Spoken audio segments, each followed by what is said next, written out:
Bom pessoal, olá a todos.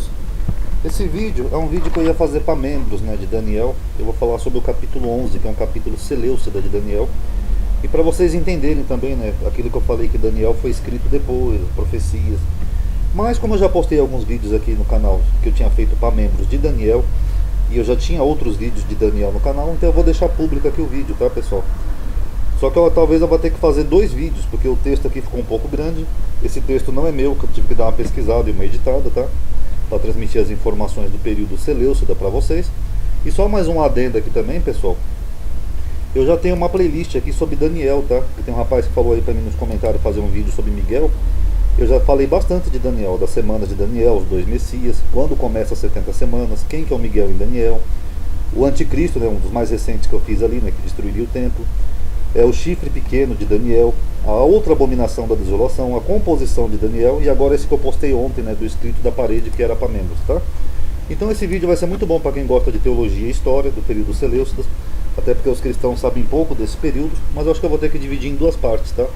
Eu ainda estou com problemas técnicos, por isso que eu estava enviando o vídeo dos membros para as pessoas, tá? Então vamos lá. E eu tenho feito alguns shorts também aqui no YouTube, tá pessoal? Que dizem que o YouTube tá dando um bônus, né? Quando tem bastante views, tá? Por isso que eu peço sempre para as pessoas curtir, comentar, assistir, que ajuda, tá bom? Então vamos lá. O livro de Daniel parece ser uma compilação de profecias que são desenterradas a posteriori. O que é a posteriori? Depois dos acontecimentos que supostamente são previstos. Então não são profecias. O livro foi escrito no período Seleucida, que eu já mencionei até em live aqui. O personagem principal, Daniel, presente em grande parte do texto, é descrito como sendo um judeu originário de Jerusalém, exilado na Babilônia, desde a invasão de Nabucodonosor até o tempo da invasão persa. O capítulo 11 de Daniel, que a gente vai abordar aqui, ele não foge desse padrão do resto do livro. Lembrando que o livro é dividido em duas partes, tá pessoal? Uma parte são a parte das histórias lá de Daniel, estátua, Cova dos Leões, e a outra parte é a parte profética do livro, tá? Esse capítulo 11 é da parte profética.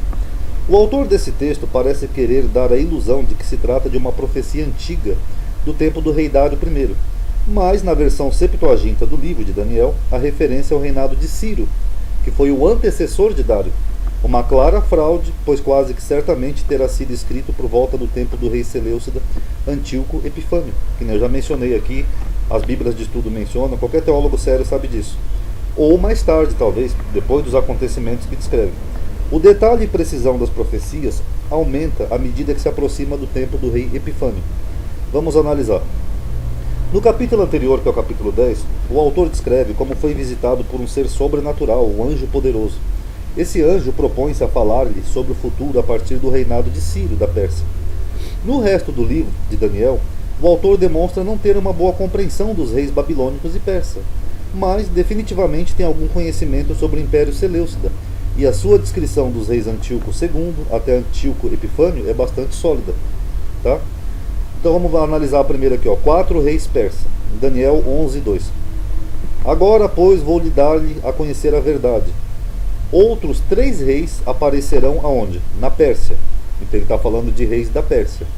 E depois virá um 4º rei, que será bem mais rico do que os anteriores. Depois de conquistar o poder com sua riqueza, instigará todos contra o reino da Grécia. Então ele fala de 4 reis da Pérsia, esse quarto vai ser mais rico e vai instigar os outros contra a Grécia. Aqui o autor mostra um pobre conhecimento sobre a história da Pérsia, mais especificamente sobre a dinastia Aquemênida. Foram muito mais do que 4 reis. Quanto ao rei referido como quarto, parece referir-se a Artaxerxes I. Depois de uma derrota da Pérsia contra a Liga dos Delos, que é a coligação de cidades-estado gregas, incluindo Atenas, a ação militar contra a Grécia parou. Quando Artaxerxes I assumiu o poder, que é esse 4º rei, ele introduziu uma nova estratégia para enfraquecer os atenienses, financiar os inimigos de Atenas dentro da própria Grécia, o que é muito comum em guerra, né? Que nem os Estados Unidos que financiaram o Talibã. Isso levou os atenienses a transferir o tesouro da Liga, que se encontrava na ilha de Delos, para a Acrópole de Atenas, com a intenção de salvaguardar. Essa prática levou as outras cidades gregas a desconfiarem de Atenas e a iniciar guerras entre os gregos. Então, só para vocês entenderem, o Artaxerxes começou a financiar os inimigos dos atenienses. Os atenienses perceberam isso e começaram a tirar o dinheiro dali e colocar em outro lugar para guardar, na Acrópole. Aí isso gerou uma intriga entre os próprios gregos, que achavam que estavam sendo roubados. Temístocles, um general grego que teve vitória sobre os persas, é ostracizado de Atenas e exila-se na Pérsia, acolhido amigavelmente por quem? Por Artaxerxes. Alexandre Magno conquista a Pérsia. Aí no versículo 3 e 4 de Daniel, ele está falando de Alexandre, o grande, né? Alexandre Magno, que ele fala: então surgirá um rei guerreiro, que governará com grande poder, e fará o que quiser.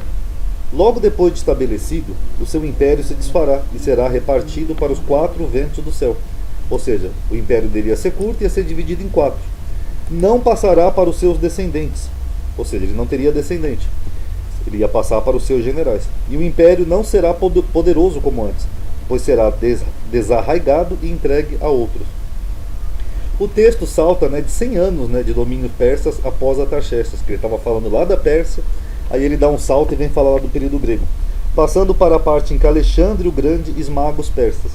Ele descreve bem Alexandre, dizendo que seu império seria breve, sem herdeiros e que ia ser repartido, principalmente entre um reino do sul, que é o Egito, e um reino do norte, que é o Império Seleucida. Aqui, ó, Seleucida, e aqui no sul, em verdinho, vocês podem ver, ó, Ptolomeico, aqui é o Egito, ó. Tá vendo? Essa é a divisão do império. O resto do capítulo é dedicado à relação entre os Ptolomeus do Egito, esses aqui de verdinho, e os Seleucidas, que seriam esses aqui, ó, dessa parte mais aqui perto do Oriente, ó, tá vendo? Que frequentemente eles disputavam a Síria e a Palestina, referidos como os reis do sul e reis do norte, respectivamente. Então esse verdinho aqui, que eram os Ptolomeus, e esse laranja aqui, ó, meio marrom, que é os Seleucidas, eles estavam sempre disputando ali a Síria e a Palestina, essa parte roxa aqui, ó, azul, tá bom?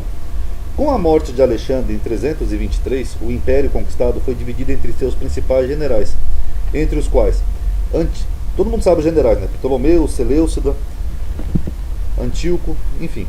Antígono I, monofitálmico, isso aqui é quase um trava-língua, né? Um zarolho, ficou a dirigir uma parte do império centrado na Macedônia, ou seja, onde era a região da Grécia. O Egito, que é o reino do sul no texto de Daniel, a Palestina e a Cirenaica, que é a parte atual da Líbia, ficaram nas mãos de Ptolomeu I Sóter, ou Lagos, né, a cuja dinastia veio pertencer à famosa Cleópatra. Então aqui onde vocês estão vendo o verde, ó, ficou sob o domínio de Ptolomeu, que era um general de Alexandre o Grande.